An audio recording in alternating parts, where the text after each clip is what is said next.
With so many of us having to adapt to different ways of living and working during the COVID-19 pandemic, Per and I are having regular UX podcast Fika breaks. Visit uxpodcast.com/fika, that's Fika, to find out when. UX Podcast Episode 234.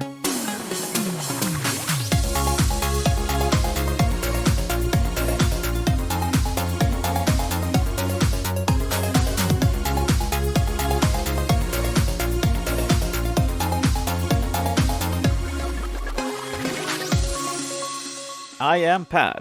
And I am James.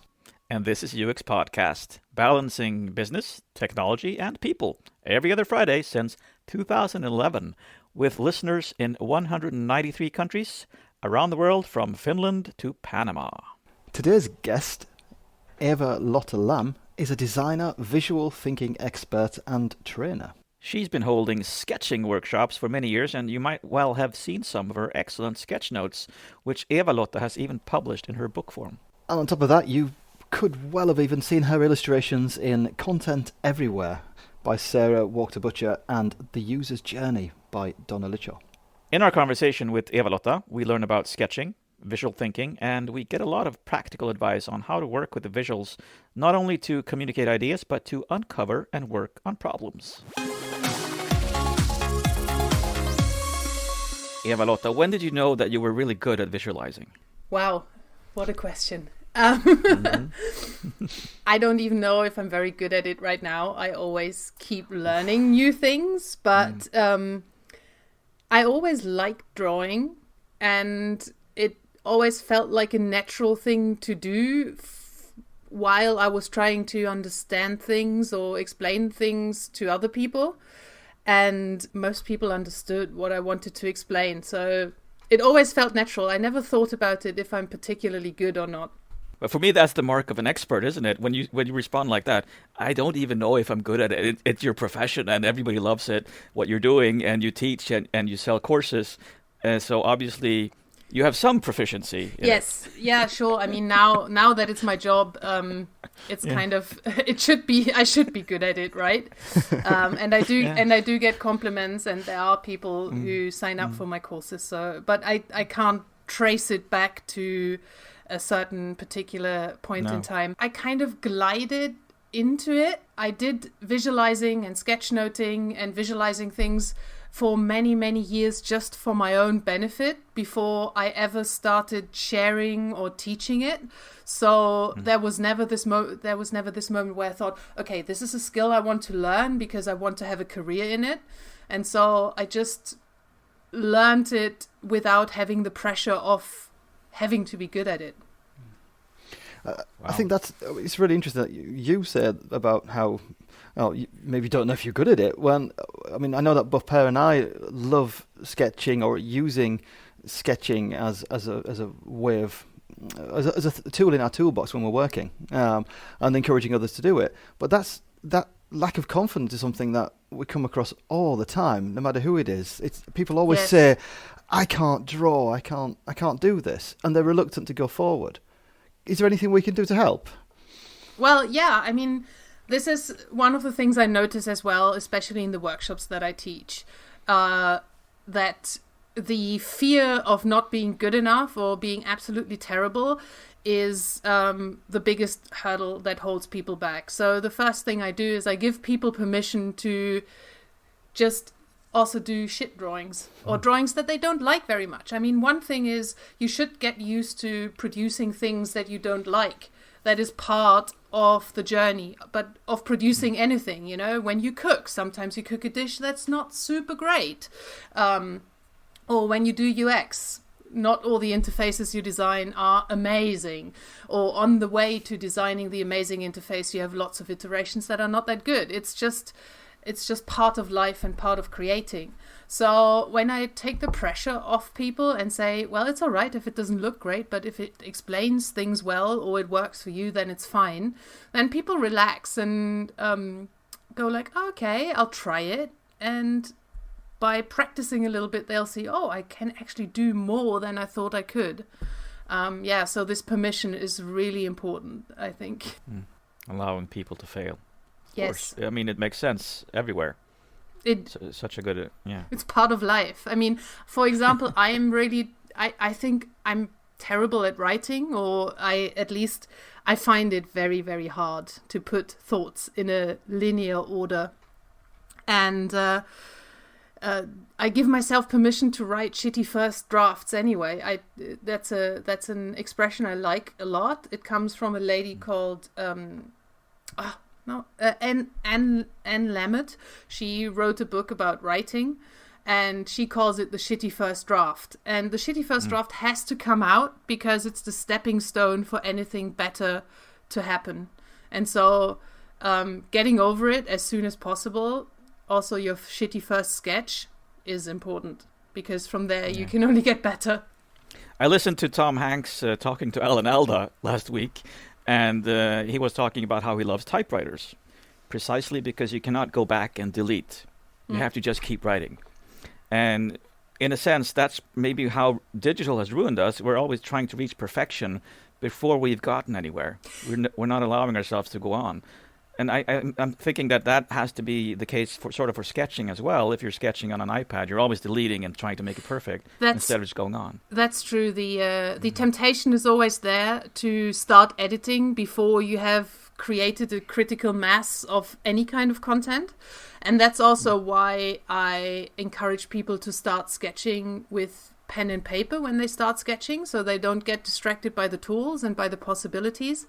And of course, when you master the tools and you have the confidence and you have the skills, then you can use a tool like an iPad in an amazing way just to speed up your process and to make it easier to make edits afterwards, especially when you're sketching more for production or for illustrations or for client iterations, of course.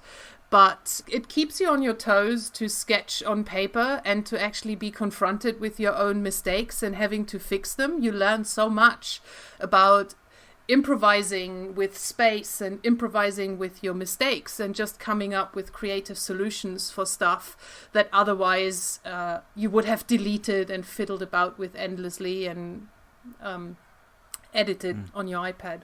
Well, that's interesting. So you suggest pen and paper rather than pencil and paper. Oh yeah. Oh, so you have to deal. Like, I just realised when you said you have to deal with your own mistakes, and of course, oh, that's really interesting. I didn't consider that. That's really good for practicing. I tell people, don't use a pencil, no erasers. We only make marks. We don't take anything away. If you make a wrong line, then you just put the correct line on top of it. And if you need too many lines on top of each other and it's still rubbish, then you make a new sketch. Because it's fast and it's cheap. It's like we don't waste time trying to take away marks. We just add stuff. We move on. And I'm just thinking about over the years, how many times I've sat next to Per in conferences when he's doing his sketch notes and seen how many times he's pressed the undo button to redo a line or something on your iPad. Mm-hmm. Yeah. See, I should sit next to Eva-Lotta more and see her do with pens and paper. Yeah. Well, when I'm on an iPad, because it's so quick and cheap to just do a 2-finger tap to go one step back, of course I do it as well. Yeah. But I'm conscious of the fact that when I work on an iPad, I first have to really get into collecting and putting down content, because I don't want to get into the trap of constant editing and then just not collecting stuff. So it's a more conscious effort to actually have the rigor to keep going forward and not constantly taking things away. So I wonder if we think about now, you talk about visualizing concepts or problems. So if we think about the move from sketching to visualizing or visualizing problems, where's that boundary, or what happens when I move from sketching to visualizing? Well, I think it's fairly fluid. I mean, the use of language, sketching is usually a drawing to figure something out. It is something when the thought is not formed yet, or you don't know the information beforehand. It's just coming live, and you're figuring something out as you go along. Visualization. A sketch is also a visualization. It always depends if you're making visuals for yourself or for others, When you make visuals only for yourself, of course you can be more loose and more vague because you have all the context and all the thoughts that go with it in your head. When you do it for other people, you need to be a little bit more explicit. Maybe your sketches have to be a little bit neater, so just that they are readable for other people as well.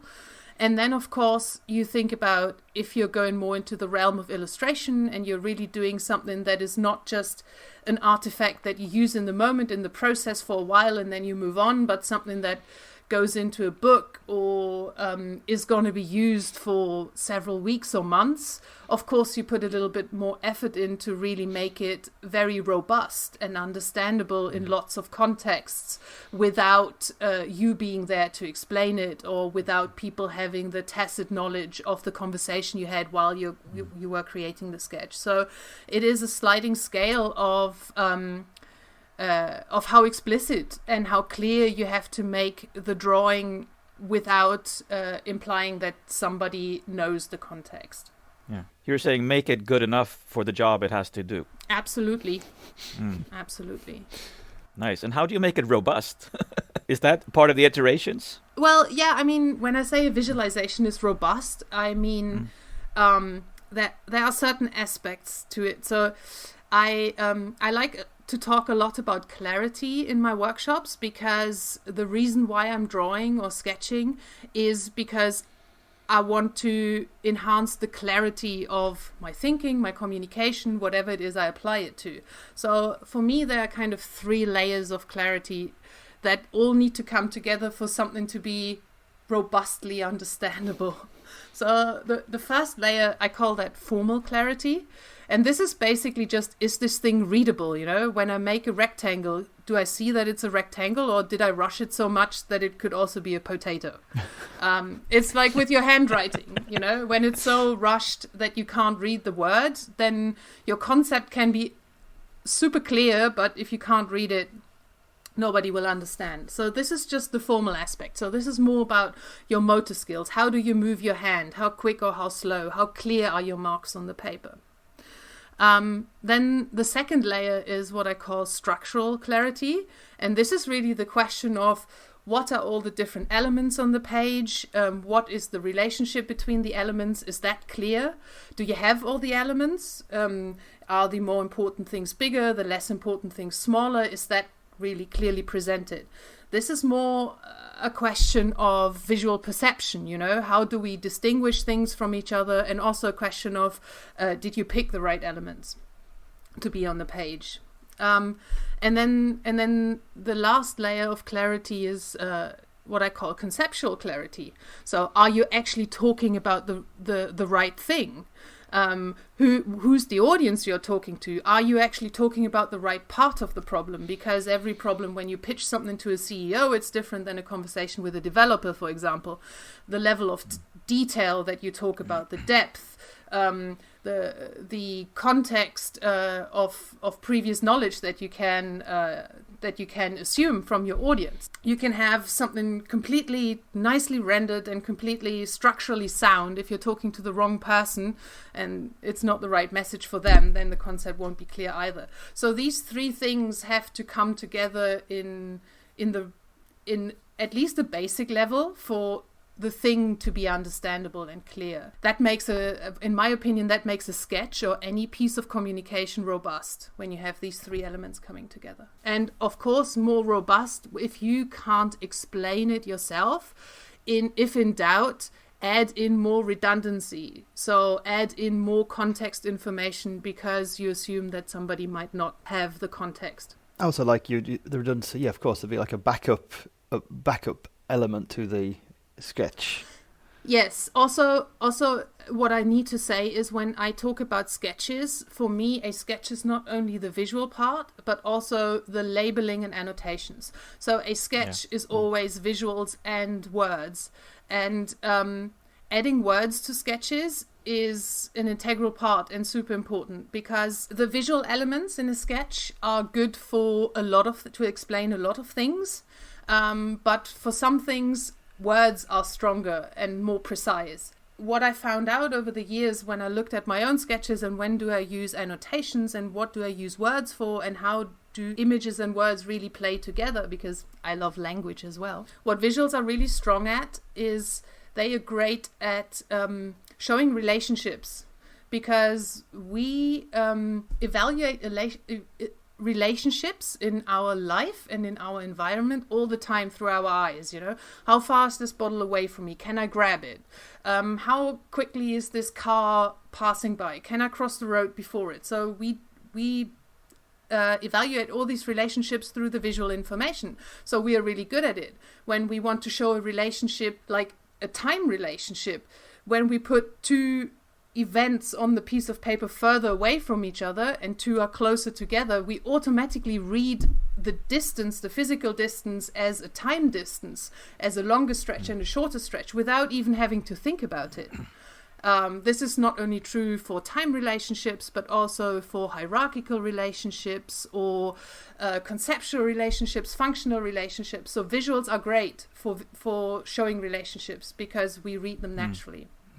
But then when you come to precision and data and naming, then language is unbeatable. Because if you put down a timeline and then really evaluating by the length of centimeters, if this is now 3 days or 4 days, is really hard. So if you want to be precise and want to make things actionable, then it's great to add words to it. That's an example for it. I was just thinking about how I love standing in front of the whiteboard and drawing things and thinking through ideas and concepts in workshop environments or team environments. And it just struck me now when you were explaining this that I'll use words, of course, to describe as I'm maybe sketching something. Yes. To use your timeline example there, maybe I'd be drawing the line and I'd say kind of 1 day, 2 day, 3 days, and then I'd maybe finish it. And that works in the room. But yes. what I find is very often people will take photographs with their smartphones at the end of meetings to record that moment. But maybe I should spend a few minutes adding some labels at the end. Exactly.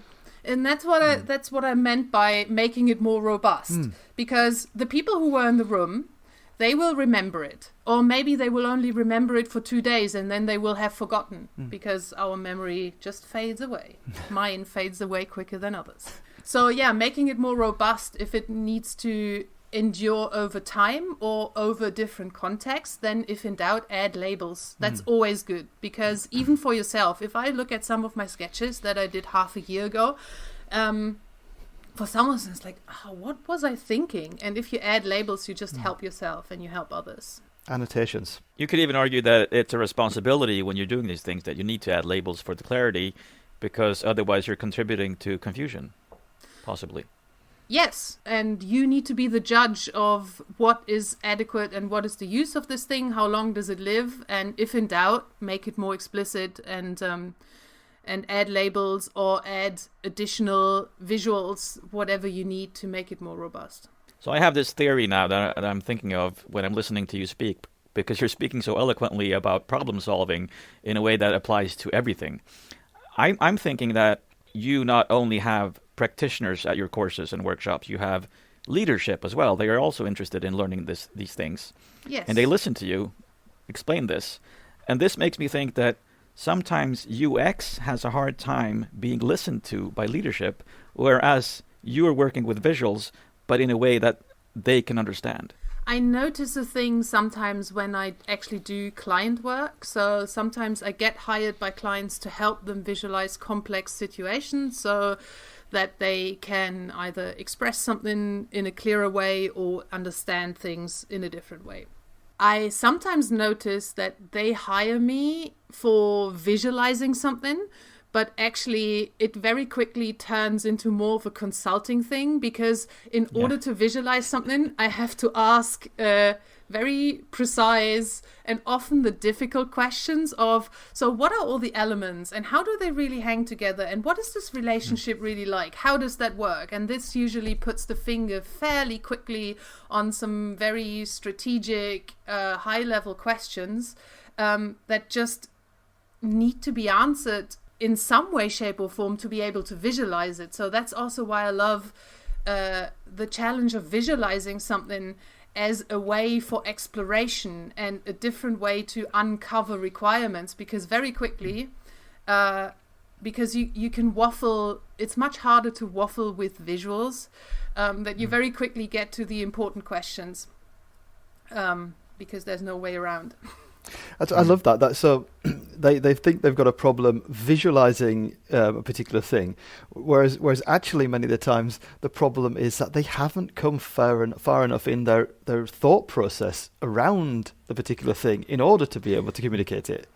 Yes, or that something in the system is broken, or something in the process is really complicated and convoluted. And for me, visualizing something is not only to show solutions, but first and foremost, most of the time, I use visualizing as a way to understand problems and uncovering problems and working on problems. That's the beauty of making things visual. It's a different way to access a problem or a system. So do you ever get that experience where someone says, hey, I thought you were supposed to teach me to draw, but now you're exposing how bad I am at planning? I usually try not to expose anybody and point the finger and say, look, now you see how bad you are at XYZ. But some people sometimes find it surprising how helpful it is. And that they think, it's most, they get attracted through the visuals, and then they're like, wow, now I see this problem in a different light, and I couldn't see it like that before. That's really great when people discover that. Eva-Lotta, we're a podcast, of course, so this is an audio medium, but yes, I'd love for us to try and get you to teach us give us some good tips on how we can draw or sketch some basics better through the medium of sound. Okay. Well, one important thing to not forget, whatever you do, but especially when you sketch, is keep breathing. A lot of people, especially when they find sketching very hard, they hold their breath and they get really stiff and really nervous. So, take it easy. Also, I have, just in terms of the formal clarity, some things that you can do for your sketches. If in doubt, slow down. Make your marks slower, because we often refer to sketching as a very fast technique. But sketching is not fast because we move our hand incredibly fast across the paper. Sketching is fast because we are economical with our strokes. We simplify things. First, when we sketch icons, we simplify the icons to basic shapes so that we don't need to make that many strokes, so we are faster. And then also when we get more experienced, we try to simplify systems and concepts to just the core of what we need to explain, and therefore we don't have to draw that many elements, because we are reducing the complexity or the level of complexity that we show in something that we want to explain by reducing it to the core ideas. So you can always benefit from slowing your hand down, because then your strokes will get clearer. Your handwriting will get clearer. You don't have to write and draw things again. Usually our ideas overtake the speed of our hand, and then things get messy. Also, one thing why sketches get messy and unreadable is the biggest enemy of good form is pressure. Usually time pressure. You can also, when you speak, for example, and you don't have much time, you start speaking really quickly, and then it becomes difficult to understand what you're saying, blah, blah, blah, blah. Or when the stakes are high, when you're standing on a stage, other people are watching, the ums and ahs come in, and it's just, pressure is the natural enemy of good form in any discipline. So what you need to do is you practice the form and practice the clear strokes and the clear shapes that you're drawing. So when you are under pressure, either by your own ideas streaming in, by having important stakeholders in a meeting, by being under time pressure, that you have the good form in your hand because you practiced it so much that you can deal with the stress without it impacting your good form, like you do with public speaking, like you do with athletics or dance performances or whatever. So that is one tip. It's practice. Wow, that was like a TED Talk. I definitely have to remember to breathe. But I recognise the breathing thing. I mean, I do remember sometimes how, especially if you're doing a long straight line, for example, and you kind of you realise halfway through, now I haven't taken a breath since the start of this line, but I really want it to be straight.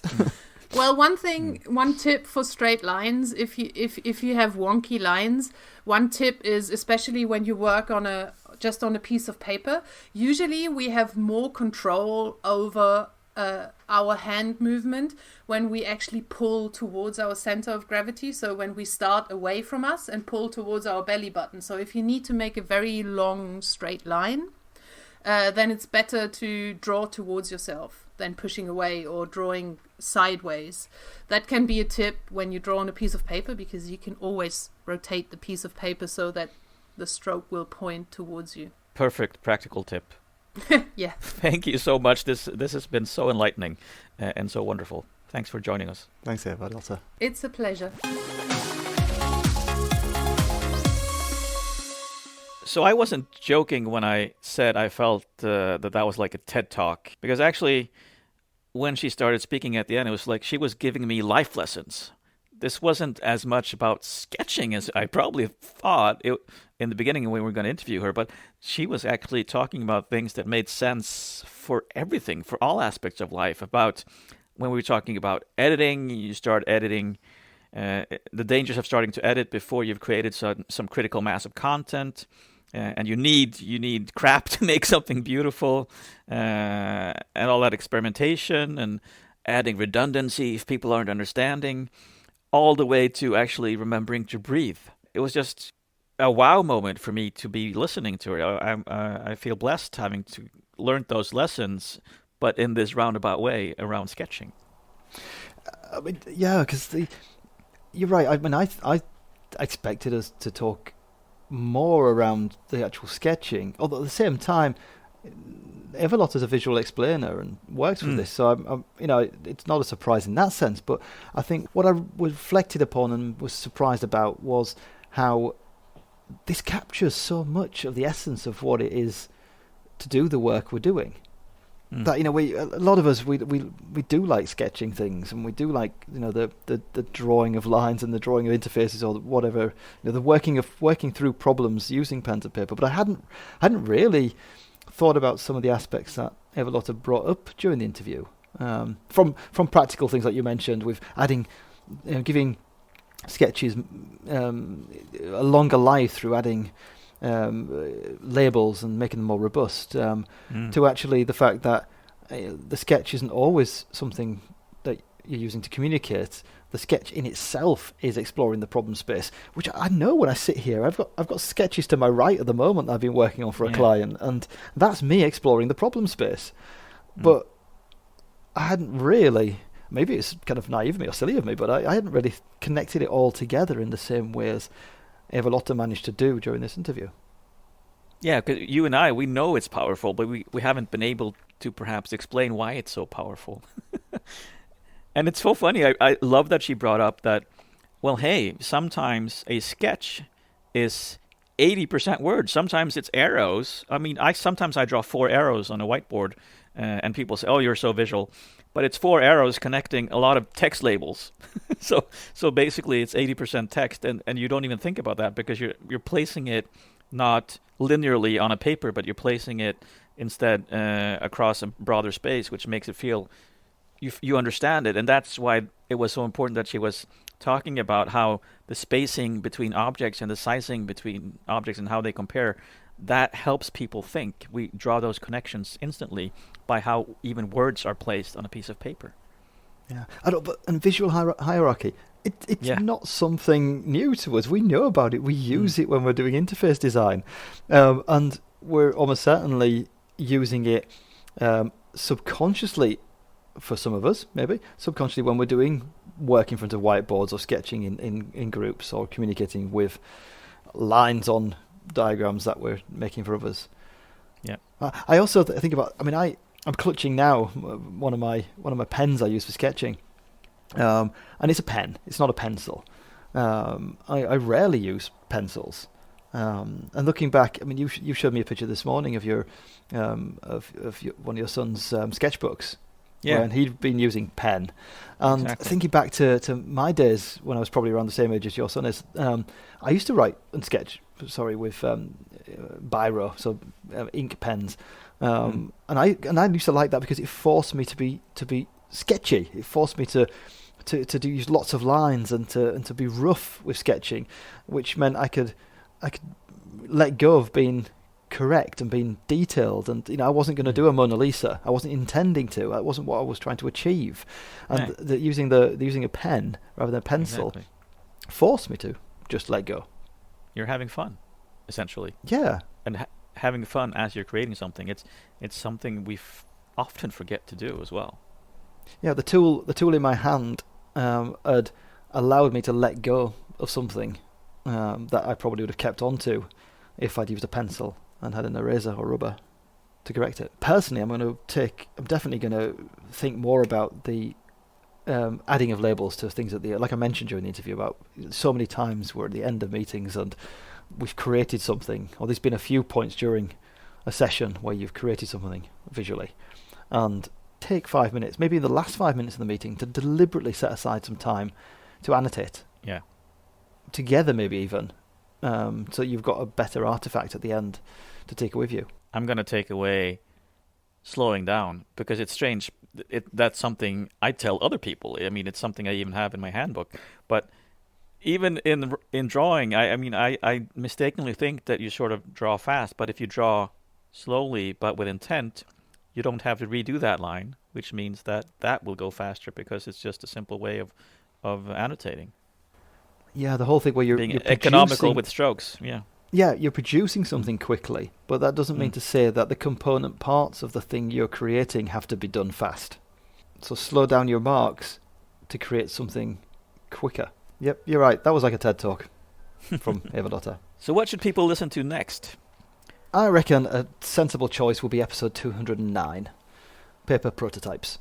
That was the one where we look into whether paper prototypes are fantastic tools or a waste of time, based on a little video clip of paper prototypes that a group of students worked on. Exactly. Thanks for listening, everyone, and it's always a pleasure. A quick reminder, you can contribute to funding UX Podcast by visiting uxpodcast.com/support. Remember to keep moving. See you on the other side.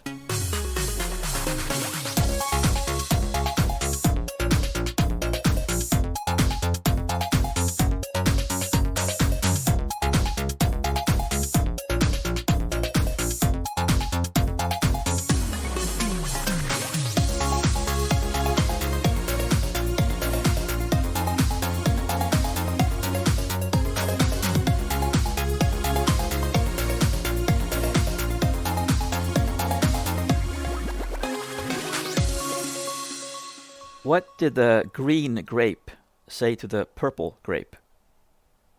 I don't know, Per. What did the green grape say to the purple grape?